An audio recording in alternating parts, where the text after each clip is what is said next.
Afternoon, everybody. So I want to talk about a couple of principles that I've shared, that I've learned over time in business. So I'm not going to take too much time because I'm probably going to take 5 to 10 minutes to talk about this. So the issue of ownership versus control. So growing up, I've heard people say this. They'd say, "Look, I'd rather buy my property cash and own it than finance it through the bank." And I also had that notion growing up. I thought that the best way I would actually build a portfolio is when I buy stuff cash, because that's the school of thought that I came from. Until I met my mentor, and he had to raise money for a project. He was seeking about 35 million rands to do a property project.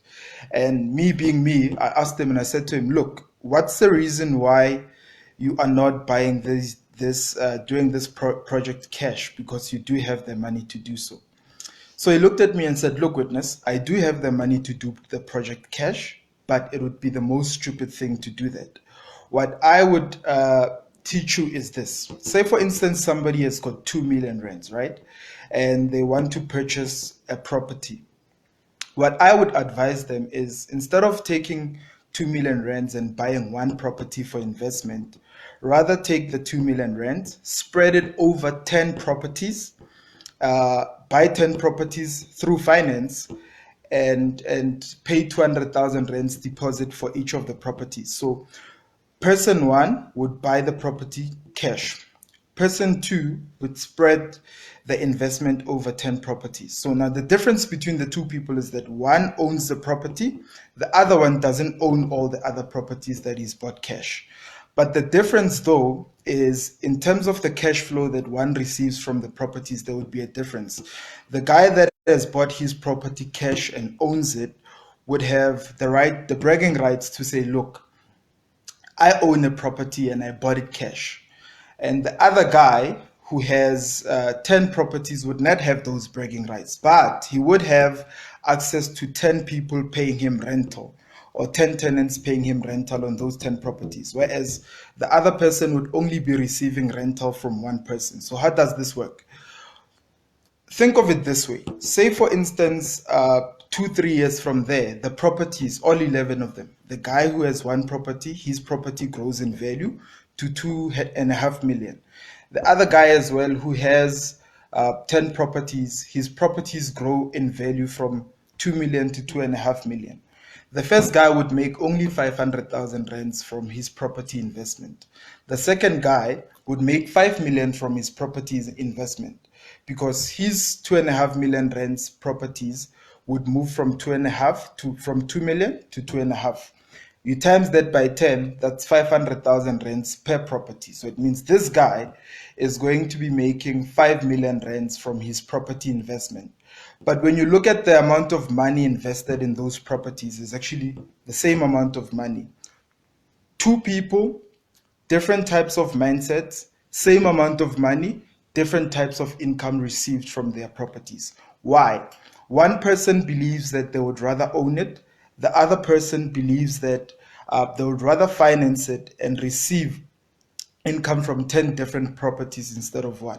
So say, for instance, in terms of the rental of the property, both people decide that they are going to increase rental by a small amount, let's say 10% on their properties. The first guy would say, "Okay, I'm raising it from 25,000 rents to 27,500. The second guy would do the same and say, "Okay, I'm also raising uh, rent by 10% on my properties." But the difference is that the one who owns the property, bought it cash, would receive only 2,500 rents increase on his properties, versus the one who's invested in 10 properties, who's going to receive 25,000 rents, 2.5 multiplied by 10. So the key thing that one needs to understand is that it's not always about ownership. It's mostly about control, right? Having the ability to control your portfolio, to control your investment. One might have full ownership of one property, the other might not have full ownership of his 10 properties, because in essence they would be owned by the bank, but he would be in full control of whatever happens to the properties in terms of receiving rentals, placing tenants, looking after those properties. And the principle is the same everywhere. So say for instance I had $1 million, and I wanted to buy a car cash with that R1 million. And then I decide that, look, instead of buying a car cash with this R1 million, I'm going to finance 10 properties. I'm going to pay 100,000 rands deposit on each of these properties. So what I've done essentially there is taken the same amount of money, spread it through 10 assets. The million still belongs to me because it remains in those properties. I start receiving rental from those properties, and I could still use what I receive from the properties to purchase the same car that I had wanted to purchase. So in essence there, I would still get the car, get the properties, still have my $1 million, and have cash flow coming in from each of those properties that I invest in. So that's what I'm talking about right now. I'm talking about ownership versus control. Our mindset, I've been taught growing up that you've got to own everything that you buy. I've got to save up for it and pay cash for it. But I've also learned over time, learning through books, mentors, and the people I've surrounded myself with, that you don't always have to pay cash for stuff. You can take the same amount of money that you were planning to use to buy the asset cash and spread it over more assets so that you can receive more income and still buy what you had wanted to buy. Thanks for watching, guys. Cheers.